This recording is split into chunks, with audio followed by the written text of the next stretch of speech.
Praise the lord. ఎడారిలో సెలయేరులోని ఈ దినపు మాట. అవి నిలిచి రెక్కలను వాల్చినప్పుడు వాటి తలలకు పైగానున్న ఆకాశమండలము వంటి దానిలో నుండి శబ్దము పుట్టెను. ఆమేన్. యెహెజ్కేలు గ్రంథము 1వ అధ్యాయము 25వ వచనం. పక్షులు రెక్కల్ని టపటపా కొట్టుకోవడం చూస్తుంటాము. అవి నిలబడి ఉన్నప్పుడు కూడా రెక్కల్ని విదిలిస్తాయి ఒక్కోసారి. అయితే ఇక్కడ అవి నిలబడి రెక్కలన్నీ వాల్చినప్పుడు వాటికి ఆ స్వరం వినబడిందని చదువుతున్నాం.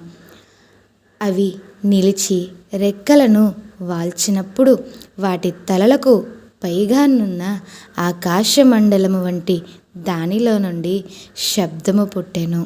యెహెజ్కేలు 1:25. రెక్కలు వాల్చడం ఏమిటి? కొందరు అడుగుతుంటారు, దేవుని స్వరం నీకెలా వినబడింది అని. ఇదిగో అదే ఈ రహస్యం. అవి నిలబడి వాటి రెక్కల్ని వాల్చినప్పుడు ఆ స్వరాన్ని విన్నాయి. మీరు గమనించారా? మనం కొన్నిసార్లు దేవుని సన్నిధిలో కూర్చుని లేక మోకరించి ఉన్నప్పటికీ మన ఆత్మ టపటప కొట్టుకుంటూనే ఉంటుంది. ఇది ఆయన సన్నిధిలో నిజమైన ధ్యానం కాదు. ఒక బంధువు చాలా కాలం క్రిందట తాను ప్రార్థించిన ఒక్క విషయాన్ని గురించి నాతో చెప్పింది. కానీ జవాబు వచ్చేదాకా నేను ఎదురు చూడలేదు అందామె.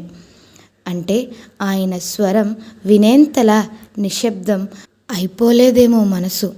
ప్రార్థించి లేచిపోయి ఆ విషయాన్ని గురించిన సొంత ఆలోచనల్లో పడిపోయింది. ఫలితం శూన్యం. మళ్ళీ మొదటికొచ్చింది ఆమె పరిస్థితి. ఎంత శక్తి వ్యర్థమైపోతుంది.